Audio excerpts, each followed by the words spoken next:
Hi everybody and welcome to our Minion meeting number 3 for EvilCon 2024. This is what we call our potpourri meeting. It's where we go over a bunch of different things. Service animals, the teams, IDs, and all the other little stuff in between. So, let's get started. First up, we're talking about assistance animals. So, there are basically 3 types of assistance animals. There are ESAs, which are emotional support animals. There are therapy dogs, and then there are service animals.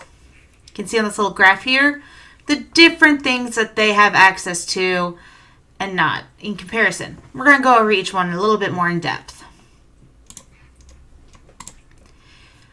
An emotional support animal assists the disabled handler by providing companionship or emotional support.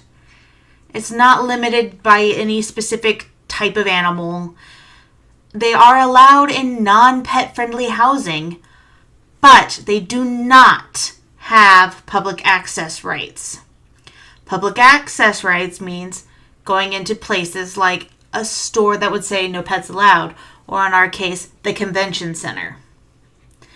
Some examples of ESAs are like someone who has a specific dietary need, and so they'll care for an animal with similar dietary restrictions.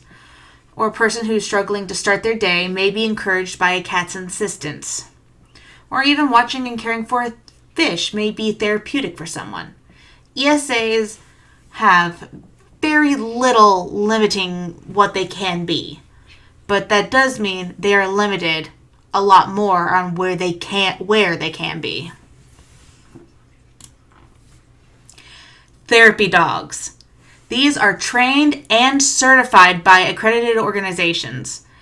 They're trained to provide comfort to those in retirement homes, hospitals, schools, areas affected by a disaster. They also do not have public access rights. They are only allowed in these spaces by explicit agreement and invitation of the establishment. They can be invited into a space, but they cannot just show up. An example of this in real life is a program that my job offers at the library called Sit, Stay, Read, where a therapy dog, or in one case a therapy pig, was in a room with a bunch of kids, and the kids read to the animal to help encourage them to read. But they were there by the explicit invitation of the library.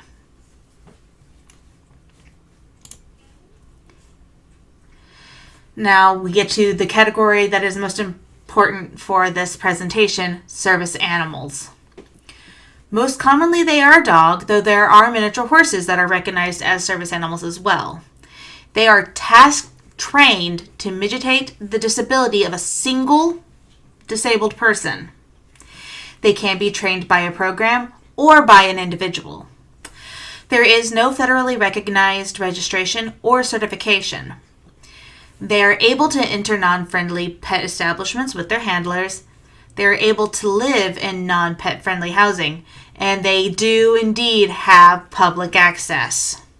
So that is that non-pet friendly line there. That is the public access. They are allowed anywhere their handler needs to go because they are technically medical equipment. So what does this mean for the convention? Only service animals are allowed at EvilCon. Just them. That's it. No ESAs, no therapy animals. If you are uncertain if an animal is a service animal, you can ask one of 2 questions. Is this a service animal task trained to mitigate a disability? And what is a task this animal has been trained in order to mitigate your disability? So what this means is you cannot ask them what their disability is. You can ask what the animal can do, but you cannot ask the invasive question that is essentially what's wrong with you. So some common task examples are medical alert and response, like they alert me when my blood sugar is low, item retrieval, opening and closing doors, guide work, clearing out a room. Examples of what are not considered tasks are things like companionship, emotional support, and protection. So, what do you do if you see something sketchy? Well, if the service animal is acting aggressively, urinating, defecating indoors, or the handler is not maintaining proper control of said animal, then you can say you need to leave with your animal. You can come back without them, but apparently they are not able to handle today, so you need to take your animal home. So even if they're technically a legit service animal, if they are acting out in an inappropriate way at the convention, we can ask them to take the animal home. But this person says they have a certificate/ID that proves that this is a service animal. Those are a scam. There is no ADA-supported service animal registration or certification. People may get this thinking it is legit and not realizing it's not, but other people get it specifically because they know it is not legitimate and they can try to use it to confuse people who are less knowledgeable so they can get their own way with their pet, essentially. And this picture here of a jar of Nutella wearing a harness with a little ID badge. Someone legitimately took a picture of this jar of Nutella and with the picture and information put it through one of these sites and got their jar of Nutella a service animal ID. That should tell you how very not legit these sites are.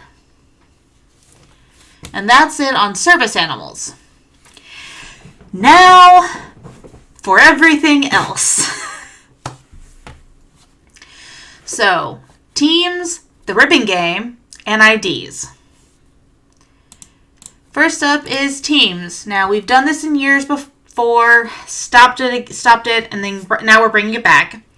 But this year, con attendees will be sorted into one of two teams. These teams are related to the current Chinese zodiac year, the year of the dragon, and its official representation.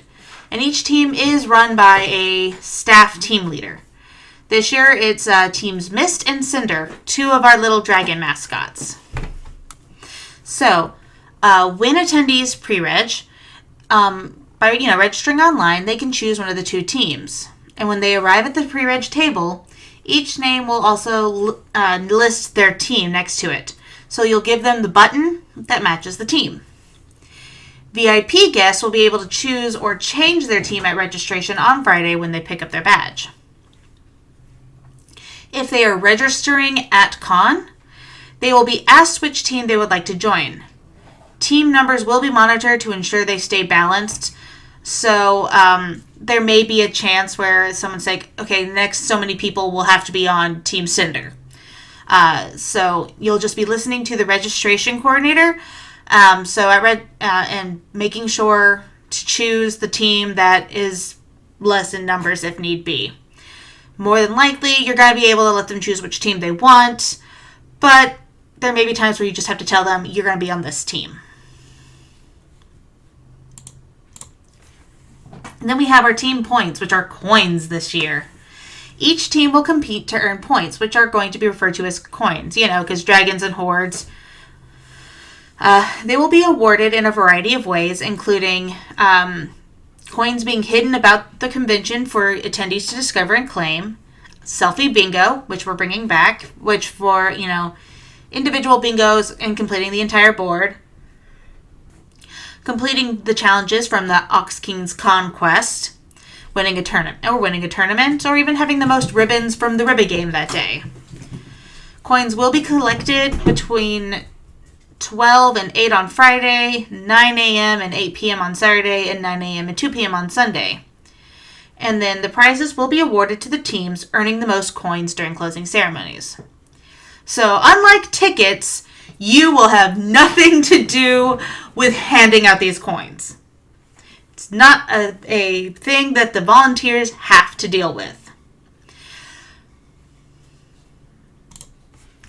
This year, we are participating in what's called a ribbon game. Ribbon games are these little stripped ribbons that have tacky sticky stuff on the back that you can attach to your lanyard, to your badge. And these things can get pretty long. Ribbons will be handed out by KC Ribbon Games, staff members, and any attendees who have created their own. Attendees are also encouraged to trade with one another for ribbons, and at the end of each day, whichever team has the most ribbons gets, the coins, the points. This is just really fun. You're just passing them around with each other, and just, they can say a whole wide variety of things. I will say, though, if you see inappropriate ribbons, make sure to tell a staff member so we can stop the inappropriate ones from being run around the convention. Because as we said before, remember, we are a family-friendly event. How to check IDs. This is very, very, very, very, very, very, very, very, very important. If it is an 18-plus panel, they've got to have an ID. I don't care if they look like they're 90. There has to be some form of ID shown. So that's all you got to worry about. Everything else, no ID needed. 18 plus, need an ID. I literally checked an ID for someone who was born in the 1940s last year. So, wait, no, not 40s, 50s, 1950s. My bad. The date of birth you need to look for is anything from, the day that it is. So, like, if it's on the Friday, that ID should say March 15th, 2006, or earlier. It doesn't matter if their birthday is the next day on the 16th. If it's Friday and they don't turn 18 until Saturday, it's a no-go. Cannot do it. Cannot allow them in. It's against the law, and we want to stay on the right side of the law so we can continue having this convention. Now, each state does their IDs differently, and most have a different design for what's their probationary, their under 21 license. Identification cards, which are the cards you get if you don't drive a car, look a little different from a regular driver's license. Usually something's a different color, like the little top banner. But the date of birth will be in the same place.